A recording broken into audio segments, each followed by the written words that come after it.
Je m'appelle Lisa Caldwell, j'ai 47 ans. Et un mardi matin, le 8 avril, alors que je chargeais le lave-vaisselle, je suis morte.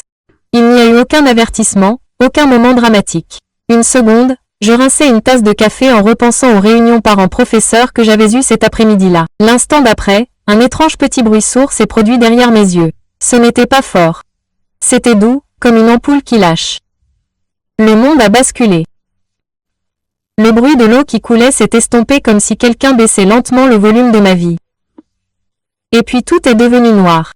Avant ce moment, ma vie était complètement, merveilleusement, ennuyeusement normale. Je vis dans une petite ville de Caroline du Nord. Mon mari, Brandon, et moi sommes mariés depuis 23 ans. Nous avons 2 enfants. Notre fils Tyler est en première année d'université et notre fille Cathy est au collège. Je travaillais comme aide-enseignante à l'école primaire locale. J'adorais ça. J'adore l'odeur des crayons et le bruit des enfants qui rient dans le couloir. Ma vie était une simple liste de choses à faire. Faire la vidange du van. Trouver quoi faire pour le robinet qui fuit sous l'évier. Aider Cathy dans son projet d'histoire. Prier avant le dîner et prier avant de se coucher. Ma foi était une chose silencieuse, comme une vieille couverture confortable que je gardais dans un coffre. Je croyais en Dieu. Je croyais en Jésus. Mais il me semblait distant, comme un personnage historique que l'on respecte, pas quelqu'un à qui l'on parle pendant qu'on fait la vaisselle. J'étais juste une personne normale qui essayait d'être bonne, de payer les factures et d'élever des enfants décents. Je n'aurais jamais pensé qu'une chose pareille puisse m'arriver. Je pensais que c'était pour les autres, pour les histoires qu'on voit sur Internet. Mais c'est arrivé. Un instant, j'étais debout dans ma cuisine et l'instant d'après, je n'y étais plus. Je n'avais plus mal. Toute la pression que je ressentais dans ma tête avait disparu. Je me sentais légère. Je flottais. J'ai baissé les yeux et ce que j'ai vu n'avait aucun sens. J'ai vu ma cuisine. J'ai vu les rideaux jaunes à la fenêtre et le morceau de pain grillé à moitié mangé sur le comptoir. Et je me suis vue. J'étais allongée par terre près du lave-vaisselle, ma main tenant toujours une tasse de café bleu. C'était tellement étrange. Je n'avais aucune peur. C'était comme regarder un film sur quelqu'un d'autre. J'ai entendu un bruit, un cri étouffé. Mon mari, Brandon, est entré en courant dans la pièce. Il s'est agenouillé et a commencé à me secouer en criant mon nom. Lisa, Lisa, réveille-toi. Oh, mon Dieu, Lisa. Je pouvais voir la terreur sur son visage. J'avais envie de lui dire, tout va bien, chérie, je suis là. Mais je n'avais pas de voix, je n'avais pas de corps. J'étais juste là à regarder. Puis j'ai senti une traction, une douce et affectueuse traction. Pas de mon corps sur le sol, mais d'ailleurs. La cuisine a commencé à s'estomper, comme une photographie perdant sa couleur. Le son de la voix de mon mari s'est éloigné. Je n'avais pas peur. J'avais l'impression qu'on m'appelait chez moi. Je me suis retrouvée dans un endroit sans mur, sans plafond, sans sol. Il ne faisait pas sombre, mais il n'y avait pas de lumière non plus. C'était juste paisible. Une paix profonde et silencieuse que je n'avais jamais ressentie sur Terre. C'était un silence empli d'amour. J'avais l'impression de pouvoir enfin me reposer. Comme toutes les inquiétudes que j'avais eues à propos de l'argent, de mes enfants, de savoir si j'étais une bonne épouse ou une bonne mère, tout cela s'est envolé. Cela n'avait plus d'importance. Puis, devant moi, j'ai vu une lumière. Elle a commencé petite, comme une étoile solitaire au loin, mais elle a grandi. Et à mesure qu'elle grandissait, elle est devenue plus chaude. La chaleur m'a enveloppée comme un câlin de ma propre mère. C'était le sentiment d'être complètement en sécurité, complètement comprise. J'ai commencé à avancer vers elle. Ou peut-être qu'elle s'approchait de moi.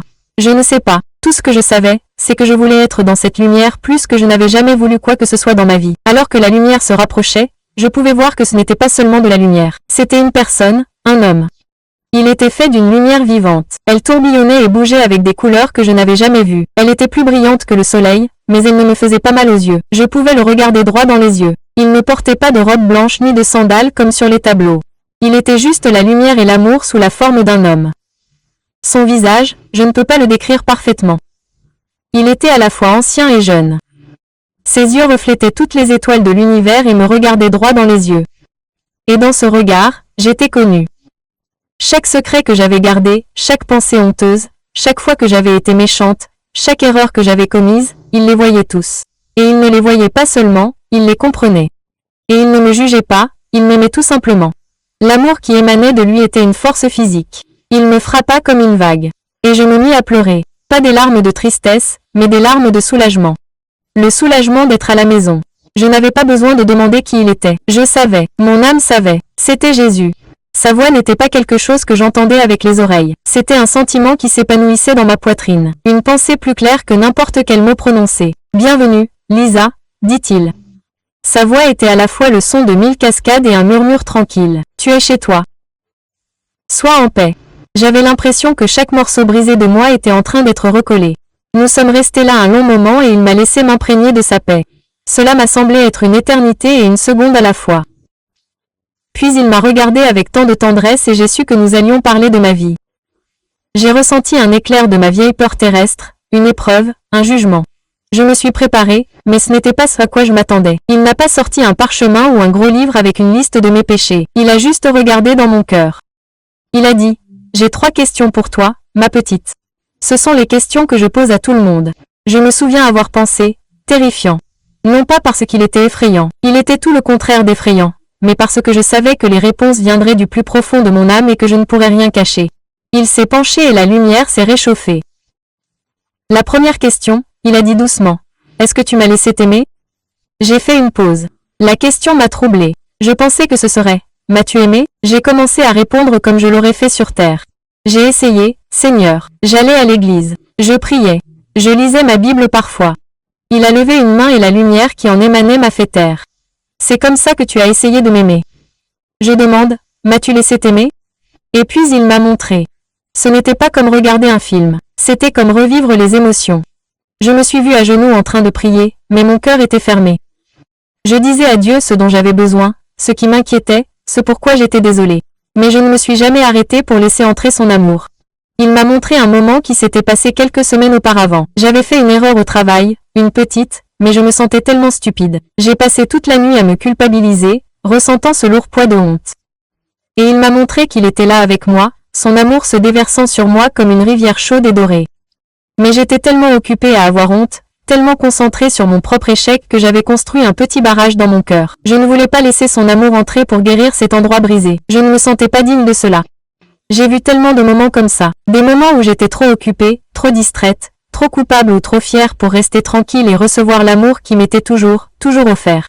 Essayer de gagner gratuitement un amour qui était déjà le mien. Les larmes me montèrent aux yeux. Je le regardais et je compris enfin.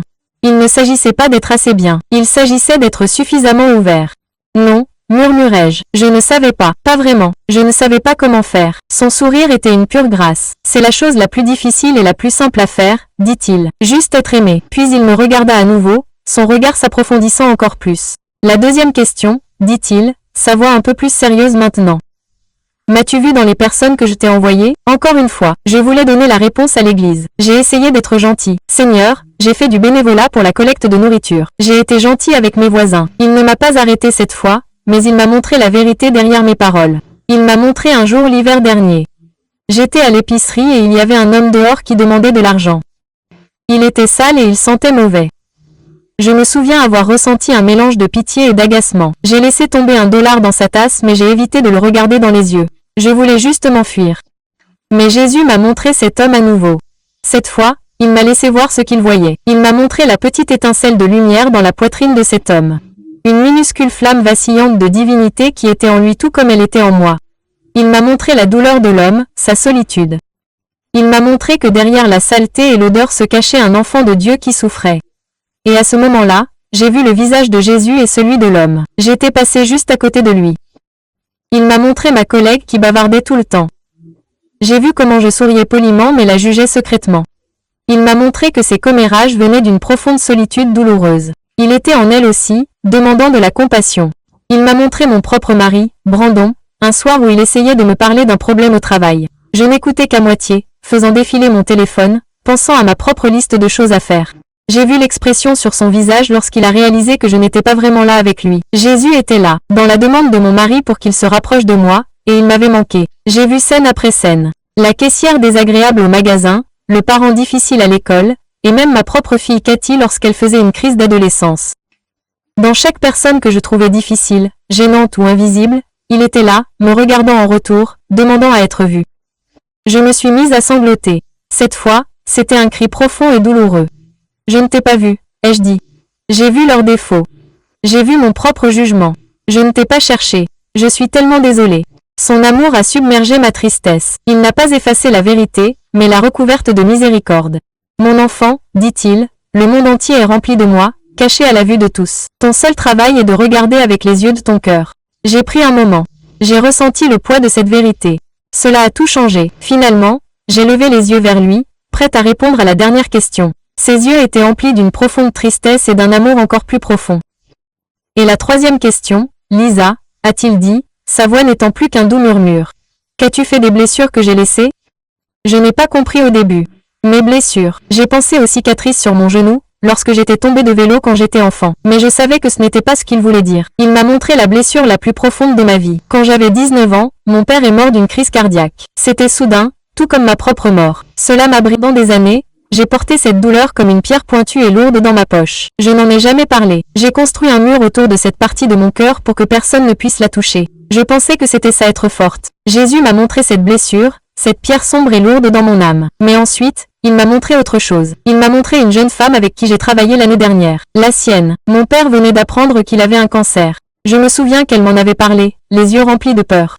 Je lui ai dit, je suis désolée. Et je lui ai tapoté le bras, mais je n'en ai pas dit plus. Je ne lui ai pas dit que je comprenais.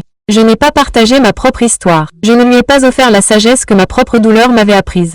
Jésus m'a montré ma pierre, ma blessure. Puis il m'a montré que ma douleur était censée être un pont. C'était un cadeau que j'aurais pu utiliser pour traverser son cœur et la réconforter d'une manière que personne d'autre ne pouvait faire. Mais je l'ai gardé pour moi. J'ai gardé ma blessure au lieu de la donner. Il m'a montré que nos douleurs les plus profondes ne sont pas des punitions. Ce sont des missions. Ce sont les outils qu'il nous donne pour guérir les autres. La solitude que vous ressentez est censée vous aider à réconforter quelqu'un d'autre qui se sent seul.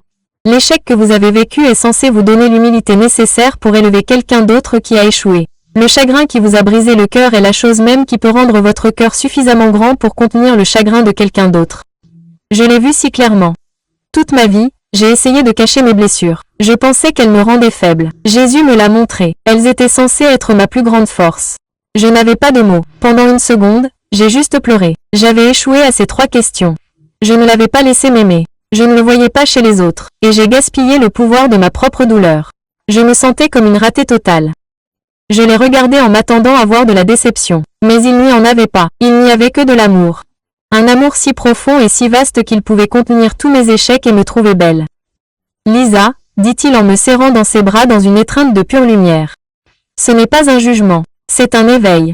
C'est la leçon de la vie. Il ne s'agit pas d'être parfaite. Il s'agit d'apprendre à aimer. Maintenant, tu sais. Je voulais rester là pour toujours. Je l'ai supplié. S'il te plaît, ai-je pleuré dans sa lumière. Ne me fais pas repartir. Je veux rester avec toi. Je suis si fatiguée. Il m'a tenue dans ses bras, et j'ai eu l'impression que c'était le premier vrai repos que j'avais jamais eu. Je sais, ma petite, mais ton travail n'est pas terminé. Ta famille a besoin de toi. Ils ont besoin d'apprendre à quoi ressemble l'amour. Comme, vous l'avez vu maintenant. Allez leur montrer. Allez vivre les réponses à ces questions. J'ai ressenti le chagrin de le quitter. C'était la plus profonde tristesse que j'ai jamais ressentie. C'était trop bon de partir, mais je savais que je devais le faire. Il m'a souri une dernière fois, ses yeux disant, je serai avec toi. Et puis j'ai ressenti à nouveau cette attraction, mais cette fois-ci, c'était en arrière, loin de la lumière. La paix a commencé à s'estomper, et les bruits du monde ont commencé à revenir en masse. J'ai haleté. La première chose que j'ai ressentie a été une douleur terrible dans ma tête et ma poitrine. La lumière était aveuglante. C'était la lumière fluorescente d'une chambre d'hôpital. Une machine à côté de moi émettait des bips frénétiques. Une femme en blouse criait, « Nous avons un pouls. Elle est de retour. Elle est de retour. » Mon mari était là, le visage enfoui dans ses mains, en train de sangloter. Il a levé les yeux quand il a entendu l'infirmière, les yeux écarquillés d'incrédulité. Il s'est précipité et m'a attrapé la main. « Lisa, tu m'entends ?» J'ai essayé de parler, mais j'avais la gorge sèche. J'ai juste hoché la tête. J'étais tellement confuse. Une seconde, j'étais avec Jésus, la suivante, j'étais dans cette pièce froide et bruyante. Je me suis mise à pleurer, mais cette fois, les larmes étaient différentes. C'étaient des larmes de perte pour l'endroit que je venais de quitter et des larmes de gratitude débordantes pour une seconde chance. Les médecins ne pouvaient pas l'expliquer. Ils ont dit à Brandon que j'avais un anévrisme cérébral massif. Ils ont dit que j'étais cliniquement morte depuis au moins 11 minutes. Ils s'apprêtaient à annoncer à ma famille que j'étais partie. Ils ont dit qu'il n'y avait aucune raison médicale pour que je sois en vie, et encore moins que je n'avais aucune lésion cérébrale. Ils n'arrêtaient pas d'utiliser le mot miracle, mais je savais ce que c'était. C'était un cadeau. Cela fait 1 an depuis ce jour. Ma vie a l'air presque la même de l'extérieur. Je vis toujours dans la même maison. Je travaille toujours dans la même école. Mais à l'intérieur, tout est différent. Je suis revenue avec un message. C'est un message pour vous. Ce sont les 3 questions qu'il m'a posées. Il veut que je vous dise, te demander. Premièrement, le laisses-tu t'aimer maintenant, à cet instant précis? Peu importe ce que tu as fait, peu importe à quel point tu te sens indigne, son amour est une rivière qui se déverse pour toi. Vas-tu continuer à construire des barrages ou vas-tu le laisser entrer? Deuxièmement, où se cache-t-il dans ta vie? Dans le visage de la personne qui t'agace le plus? Dans l'appel à l'aide d'un ami pour qui tu es trop occupé? Dans les yeux d'un inconnu dans la rue? Es-tu prêt à le chercher? Il est là. Je te le promets, il est là. Et enfin, qu'en est-il de ta blessure la plus profonde? La douleur que tu caches à tout le monde, la chose qui t'a brisé. Vas-tu continuer à la garder comme un trésor? Ou vas-tu laisser Dieu la transformer en remède pour un monde qui souffre? Ces questions, elles semblent terrifiantes au début, mais je réalise maintenant qu'elles sont une feuille de route. Une feuille de route pour retourner au cœur de Dieu. Le paradis est réel, et l'amour qui t'y attend est plus beau que tu ne peux l'imaginer. Mais tu n'as pas ça, d'attendre de mourir pour en faire l'expérience. Il vous demande de vivre dans cet amour aujourd'hui. Il n'attend pas de vous juger. Il attend de vous aimer. Laissez-le entrer.